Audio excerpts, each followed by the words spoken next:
Morning guys, this is Matt from the Hickory Grove. I learned something this morning I want to share with everybody because I think it's kind of important, because I almost confused a very useful plant with a very poisonous plant. So this morning I thought I had discovered what was poison ivy on my property.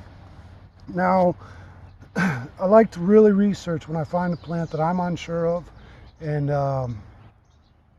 just get second, third opinions, and that's what I did. I reached over to a group, the Adventurers and Explorers group, and I posed the question. I said, hey, what's this? And I had a couple responses that agreed, that thought that was poison ivy, but then all of a sudden somebody said, hey, that's Wild Sarsaparilla. And I did some research and they were right, which is a very, very useful plant. It's actually in the family of the ginseng plant. And if anybody knows what ginseng is, it's a very medicinal plant.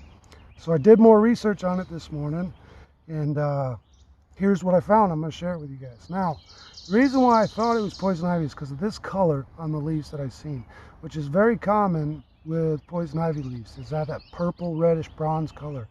So that's what threw me off at first and had me worried, because I'm on my back hill, and my kids play up here and stuff, so I wanted to make sure. So that's what posed the question. But then I seen this, and I know with poison ivy they don't have like a flower like that in that fashion. So I started wondering and questioning it, and that's why I took it online. And somebody said that's Wild Sarsaparilla, and the reason that they knew is because the edge of the leaves is actually a very jagged edge, okay, and the stem is not woody. Poison ivy will have a more wood. This is a more green, like a vegetable stem almost. So that's what you need to look for.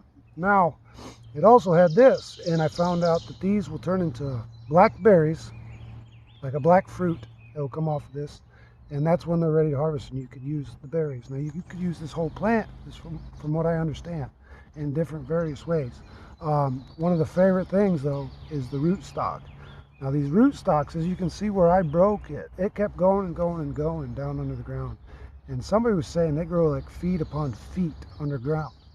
Now, the coolest thing I learned, especially for people that are in Appalachia, they're experiencing this tick outbreak.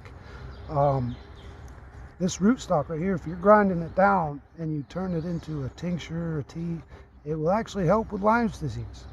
And I'm not sure about animals or anything like that, but I know for human consumption, these are known to help treat symptoms of Lyme's disease and fight it. And anybody that deals with Lyme's disease, I got a couple friends that have it, and they go through heck just, trying to deal with it sometimes. So this might be something to look into. I know I'm going to look into it more, and because I have it growing all over my property.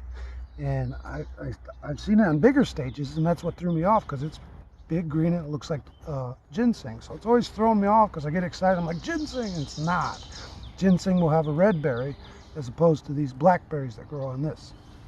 So, but it's the same style pattern, with this is two growing on the same rootstock right here. But it's one of the only plants that will have the tri-stem coming from the main stem, and then it breaks off into its leaflet patterns, and it looks just like a ginseng setup. It's very closely related.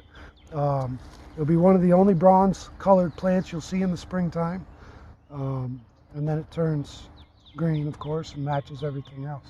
So the best time to harvest the rootstock, I'm told, is either early spring when they first show up, or late fall, and that's when they'll have their highest value.